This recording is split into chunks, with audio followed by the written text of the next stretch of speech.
Hi dear friends, എല്ലാ കൂട്ടുകാർക്കും എൻ്റെ യൂട്യൂബ് ചാനലിലേക്ക് സ്വാഗതം. ഇന്ന് ഞാൻ ഉണ്ടാക്കാൻ പോകുന്നത് ചിക്കൻ 65 ആണ്.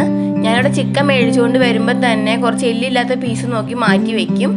4 മണിക്ക് ആകുമ്പോഴത്തേനും നമുക്കൊരു സ്നാക്സ് പോലെ കഴിക്കാൻ പറ്റിയ ഒരു ഐറ്റമാണ്. ഞാനപ്പോൾ ഒരു 250 ഗ്രാം ചിക്കൻ എടുത്തിട്ടുണ്ട്. ചിക്കൻ കഴുകി വാരി വെച്ചിട്ടുണ്ടായിരുന്നു. ചിക്കൻ മാഗ്നേറ്റ് ചെയ്ത് വെക്കാൻ വേണ്ടിയിട്ട് ആവശ്യമായിട്ടുള്ള സാധനങ്ങളൊക്കെ നമുക്കിനി ചേർത്ത് കൊടുക്കാം. ഞാനിവിടെ 1 സ്പൂൺ കാശ്മീരി ചില്ലി പൗഡറും 1/2 സ്പൂൺ ഗരം മസാല പൗഡറും കുറച്ച് കുരുമുളക് പൊടിയും പാകത്തിന് ഉപ്പും ചേർത്ത് ഞാനിവിടെ മാഗ്നേറ്റ് ചെയ്ത് വെച്ചിട്ടുണ്ട്. ഇതൊന്ന് എല്ലാം കൂടെ ഒന്ന് ലൂസാവാൻ വേണ്ടിയിട്ട് ഞാൻ കുറച്ച് വിനാഗിരി ചേർത്ത് കൊടുത്തിട്ടുണ്ട്. വിനാഗിരി ഇഷ്ടമില്ലാത്തവർക്ക് കുറച്ച് വെള്ളം ചേർത്ത് കൊടുക്കാം. മാഗ്നേറ്റ് ചെയ്യാൻ വേണ്ടി ഞാൻ 1 മണിക്കൂർ ഫ്രിഡ്ജിൽ വെച്ചിട്ടുണ്ട്. 1 മണിക്കൂറിന് ശേഷം നമുക്ക് ഫ്രിഡ്ജിൽ നിന്ന് എടുത്തിട്ട് ഒരു മുട്ട പൊട്ടിച്ചൊഴിച്ച് കൊടുക്കാം. 250 ഗ്രാം അല്ലേ ഉള്ളൂ, അപ്പോൾ ഒരു മുട്ടയുടെ ആവശ്യമുള്ളൂ. അതിനുശേഷം നമുക്ക് കോൺഫ്ലവറിൻ്റെ പൗഡറും കൂടി ചേർത്ത് നന്നായിട്ട് മാഗ്നേറ്റ് ചെയ്യുക. നല്ല രീതിയിൽ ഇളക്കി എല്ലായിടത്തും ആവണ രീതിയിൽ യോജിപ്പിച്ച് വെക്കുക. യോജിപ്പിച്ച് വെച്ചതിന് ശേഷം നമുക്ക് ഗ്യാസ് കത്തിച്ച് ഒരു കടായി അടുപ്പിൽ വെച്ച് വെളിച്ചെണ്ണ ഒഴിച്ച് ചൂടായി വരുമ്പോഴത്തേനും ഈ ചിക്കൻ്റെ പീസുകളൊക്കെ എല്ലാം ഇട്ട് കൊടുത്ത് വറുത്ത് കോരണം. നല്ല രീതിയിൽ തിരിച്ചും മറിച്ചും ഇട്ട് വറുത്ത് കോരണം കേട്ടോ.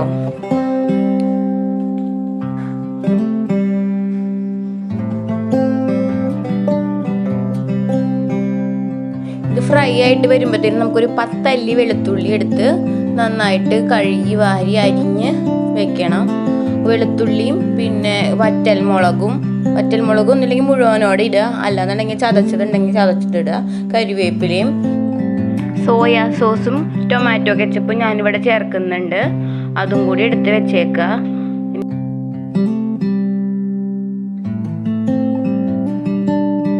എല്ലാം നല്ല രീതിയിൽ വറുത്ത് കോരി നമുക്കൊരു പാത്രത്തിലേക്ക് മാറ്റി വെക്കാം. പിന്നെ ആ അടുപ്പിൽ തന്നെ ആ വെളിച്ചെണ്ണ മാറ്റാണ്ട് തന്നെ അതിനകത്തോട്ട് നമുക്ക് വെളുത്തുള്ളി ഇട്ട് നല്ല രീതിയിൽ ഫ്രൈ ചെയ്ത് കൊടുക്കാം.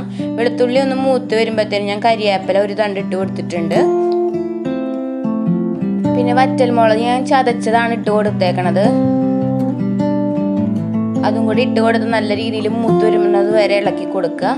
പിന്നെ നമുക്ക് 1 സ്പൂൺ സോയാ സോസ് ചേർത്ത് കൊടുക്കുന്നുണ്ട്. ഞാനിവിടെ സോയാ സോസ് ചേർത്ത് കൊടുത്ത് ഇളക്കിയതിന് ശേഷം ഞാനിവിടെ ടൊമാറ്റോ കെച്ചപ്പാണ് ചേർക്കുന്നത്. ഞാൻ അധികം അത് ഒഴിക്കാറില്ല. പുളി ഇഷ്ടമുള്ള ആൾക്കാർക്ക് കുറച്ച് 2 സ്പൂൺ കൂടുതൽ ഒഴിക്കാം കേട്ടോ. അതൊന്ന് കുക്കായി വരുമ്പോഴത്തേനും നമുക്ക് വറുത്ത് വെച്ചേക്കണ ചിക്കൻ്റെ പീസുകൾ അതിനകത്തോട്ട് പെറുക്കി ഇട്ട് കൊടുത്ത് ഇളക്കി കൊടുക്കുക. ഇനിയിപ്പോൾ ഗ്യാസ് ഓഫ് ചെയ്താലും കുഴപ്പമില്ല. നമ്മുടെ ചിക്കൻ 65 ഇവിടെ റെഡി ആയിട്ടുണ്ട്. ചൂടാറിയതിന് ശേഷം നമുക്ക് സെർവ് ചെയ്യാവുന്നതാണ്. അപ്പോൾ നമ്മളെ ചാനൽ ഇഷ്ടപ്പെട്ടിട്ടുണ്ടെങ്കിൽ എല്ലാവരും ലൈക്കും ഷെയർ സബ്സ്ക്രൈബും ചെയ്ത് എന്നെ പ്രോത്സാഹിപ്പിക്കുക. ബൈ.